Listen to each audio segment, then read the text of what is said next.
Bonjour à tous, bienvenue dans cette nouvelle vidéo concernant la spiritualité. Comme d'habitude, rappel donc de là où nous en sommes dans notre cheminement. Donc dans les premières vidéos, nous avons utilisé notre logique et nos connaissances scientifiques pour conclure qu'il existe bien un Dieu créateur de notre univers.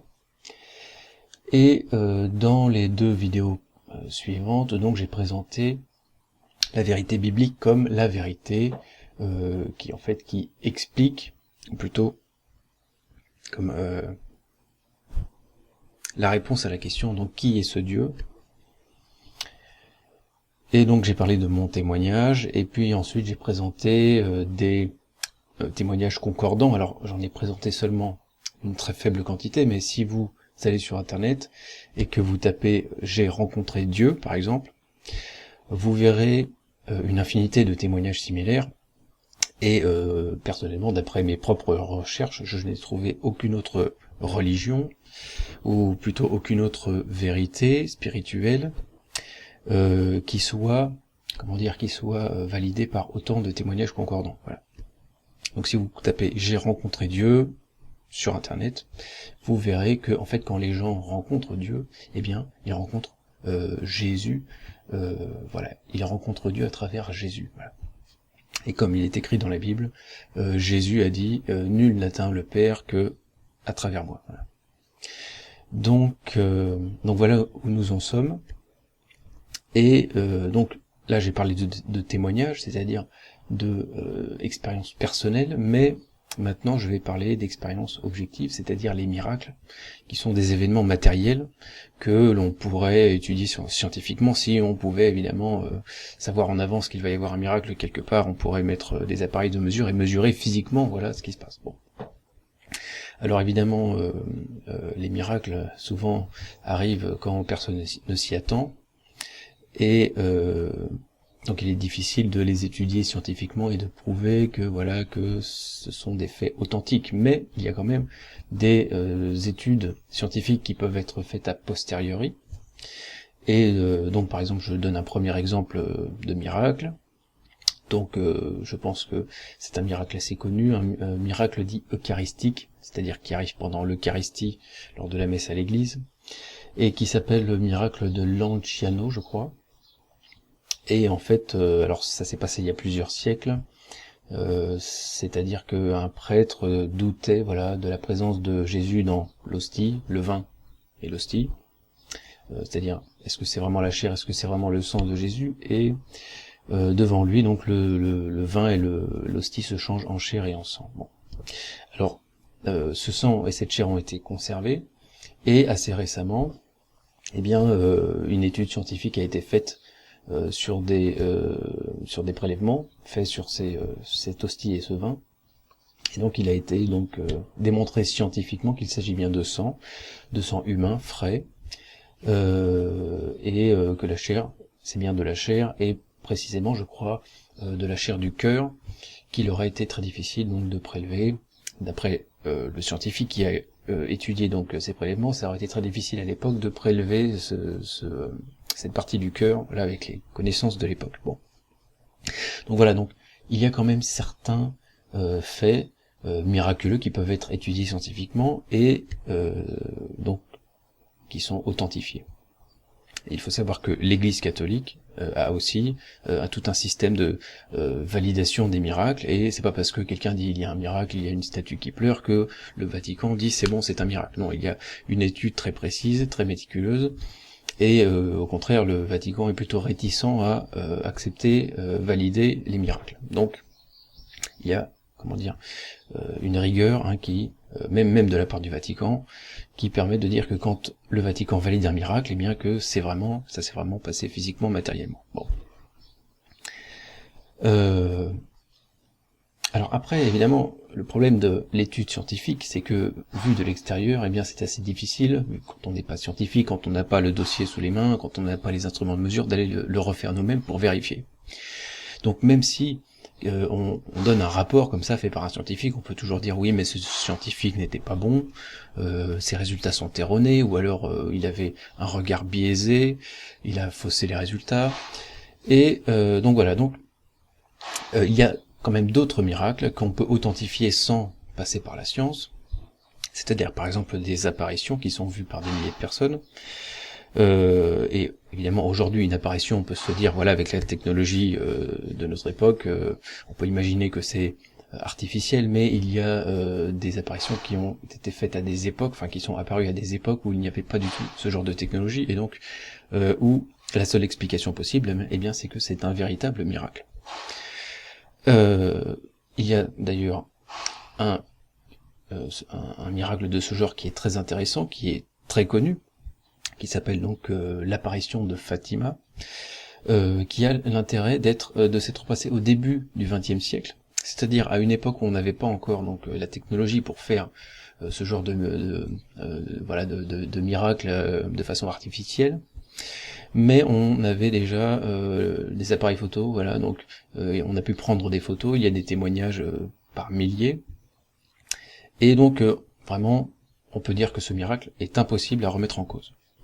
Donc pour la petite histoire, une entité se présentant comme la Vierge Marie est apparue à 3 enfants et leur a donné rendez-vous, c'est-à-dire à une date précise, une heure précise, un lieu précis, et sachant cela, eh bien des dizaines de milliers, enfin, je ne sais pas si ce sont des dizaines, au moins des milliers, je crois des mille à peu près, ou plus, je ne sais pas exactement, mais en tout cas des milliers de personnes sont allées voir ce qui se passait à ce moment-là, y compris des athées qui voulaient venir pour se moquer, voilà, parce qu'ils pensaient qu'il n'allait rien se passer. Or, ce qui s'est passé devant donc des milliers, voire des dizaines de milliers de témoins, c'est que il y a eu des phénomènes naturels défiant toutes les lois de la physique. Le soleil s'est mis à danser dans le ciel, les spectateurs étaient trempés, leurs vêtements étaient trempés parce qu'il pleuvait, et leurs vêtements ont séché en quelques secondes. Plus d'autres choses extraordinaires, par exemple une des petites filles qui était la seule à voir donc l'entité se présentant comme Marie, qui jouait l'intermédiaire entre Marie et les spectateurs, et donc les spectateurs leur donnaient plein d'objets personnels à faire embrasser donc à cette entité, et donc la petite fille prenait tous les objets en vrac, elle les faisait embrasser, après elle les rendait comme ça aux gens sans même les regarder. Bon, c'est-à-dire elle savait exactement à qui appartenait l'objet sans même regarder la personne. Bon, donc voilà, c'est un événement qui est très très grandiose, on va dire, qui a été vu par des dizaines de milliers de personnes, dont des athées, voilà, dont des journalistes athées même, qui ont été après relater donc ce qui s'est passé dans leurs journaux athées, voilà, pour dire bah oui, ça s'est vraiment passé, tout le monde a eu une peur bleue et tout le monde s'est mis à se confesser comme ça à voix haute, parce que tout le monde pensait que c'était la fin du monde. Bon, donc voilà, quand même avec un esprit rationnel, on peut quand même accepter le fait, et même pas accepter, mais constater le fait qu'il y a des miracles. Et évidemment, il y a des faux miracles, il y a des petits, des magiciens, des petits, des petits rigolos qui s'amusent à faire des miracles pour impressionner leurs amis ou la presse, pour se faire de la pub. Ça, je ne nie pas ce fait-là. Mais il y a aussi des vrais miracles qui ont été vus, qui ont été étudiés scientifiquement, et qu'on ne peut pas remettre en cause. Alors, une fois qu'on sait que les miracles existent, on peut s'intéresser aux miracles, c'est-à-dire dans le sens pour chaque vérité, on va dire spirituelle. Prenons par exemple l'islam, prenons le bouddhisme, prenons n'importe quoi, et regardons les miracles, voilà, qui se passent ou qui valident ces vérités spirituelles. Parce que, évidemment, si la vérité, ou plutôt spirituelle, est la vérité, la vraie vérité, eh bien on peut se dire que les miracles vont dans ce sens. Si quelqu'un dit, moi je détiens la vérité, mais il n'y a absolument rien de surnaturel, de paranormal, on va dire, qui vient valider cette vérité, alors que dans une autre vérité, il y a tout un tas de miracles qui arrivent pour la confirmer. Bon, bah, l'expérience veut que, enfin disons que, même en science, c'est l'expérience qui est le plus grand argument.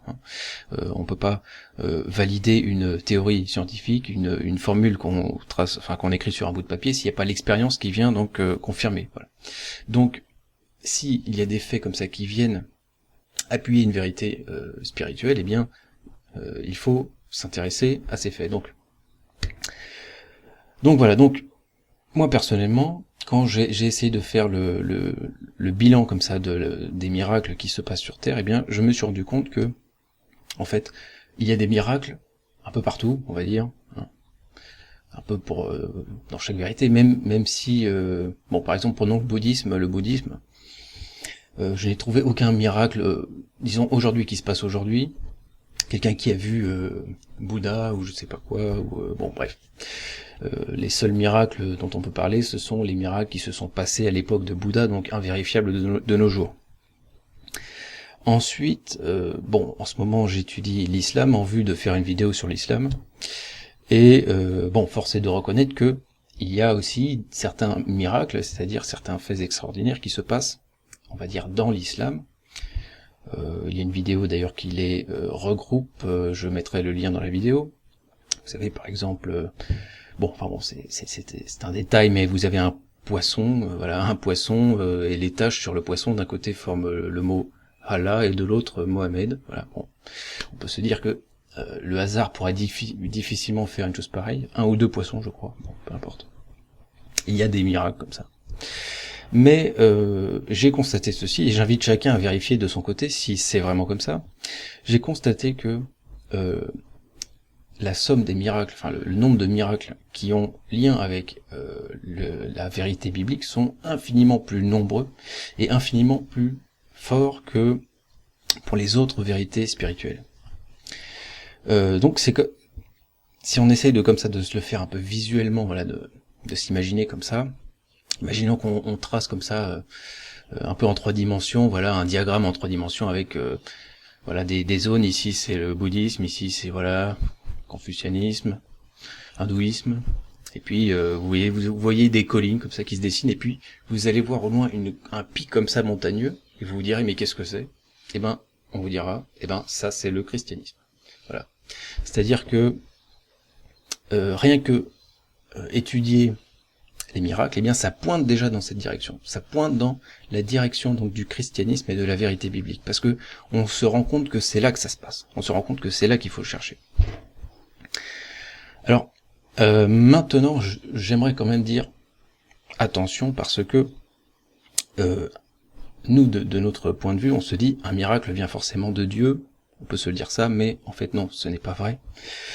Tout simplement parce que évidemment les miracles se contredisent. Voilà, quand un miracle va dans le sens de l'islam et puis un autre miracle va dans le sens de l'Église catholique, on va dire, bon, il y a un conflit, hein, c'est pas compatible. Donc Dieu, enfin, à moins qu'il veuille nous tromper, mais bon, je ne pense pas. Donc ça peut pas venir les deux de Dieu. Il y a forcément au moins un qui est fallacieux, voilà. Donc nous, de notre point de vue, évidemment, l'univers, la création, c'est quelque chose de solide. Voilà, on ne peut pas modifier les lois de la physique, mais disons que si on se place à l'extérieur, on ne sait absolument pas ce que les entités qui sont à l'extérieur de la création, on ne sait pas comment elles peuvent interagir avec cette création. Mais sans doute que elles peuvent un peu, voilà, jouer avec les lois de la physique, par exemple, et nous impressionner comme ça. Donc je dis attention, parce que en fait, même dans le monde, on va dire, si on se rapproche, voilà, on se rapproche de cette montagne énorme qui est liée donc au christianisme, et on voit aussi que même dans le christianisme, il y a des choses, des miracles qui ne sont pas bibliques. Par exemple, cette fameuse apparition de Fatima, qui est extraordinaire, qui est spectaculaire, eh bien, ce n'est pas Jésus qui apparaît, mais c'est la Vierge Marie. Et la Vierge Marie qui dit quoi? Qui dit adorez-moi, parce qu'elle dit, je ne l'ai pas dit mais voilà, je le dis maintenant, elle dit en gros qu'il faut prier le rosaire qui est voilà, le rosaire où on dit Ave Maria un nombre incalculable de fois. Or dans la Bible, eh bien, ce n'est absolument pas marqué à aucun endroit qu'il faut vouer un culte à la Vierge Marie. Donc je dis attention, c'est pas parce que il y a des miracles, voilà, impressionnants que il faut, voilà, croire à tout ce que ces miracles révèlent. Je dis seulement que le nombre de miracles montre que c'est autour de la Bible que ça se passe, que c'est à cet endroit-là que ça se passe, et que chaque personne qui vraiment s'intéresse à la vérité devrait chercher dans cette direction. Voilà. Voilà, tout simplement. Donc voilà, c'est à peu près tout ce que je voulais dire dans cette vidéo, c'est-à-dire que Nous nous sommes posé des questions au début de cette série de vidéos concernant Dieu. La logique, la science, voilà, nous ont dit Dieu existe. Dieu existe. Mais après, pour répondre à la question, voilà, qui est ce Dieu? Bon, bah là, faut un peu chercher à tâtons. Voilà. Donc moi, je propose la vérité biblique. Déjà, je propose mon témoignage, qui s'inscrit dans un faisceau d'autres témoignages concordants, dans des proportions, je veux dire, qui sont inégalées concernant les autres vérités spirituelles, d'après mes propres recherches, voilà. Et pareillement pour les miracles, si on prend le nombre de miracles, on va dire par vérité spirituelle, eh bien on s'aperçoit que ça se passe vraiment à cet endroit-là. Tout se passe autour de Jésus-Christ. Voilà. C'est par là qu'il faut chercher. Et donc c'est par là que je vous invite à chercher. Donc voilà pour cette vidéo. Merci de m'avoir regardé encore une fois. Et je vais bientôt faire une vidéo sur l'islam. Voilà parce que évidemment l'islam, le christianisme c'est assez proche, n'est-ce pas? Donc pour essayer de faire la part des choses entre l'islam et le christianisme. Merci de m'avoir écouté et j'espère à très bientôt pour une autre vidéo.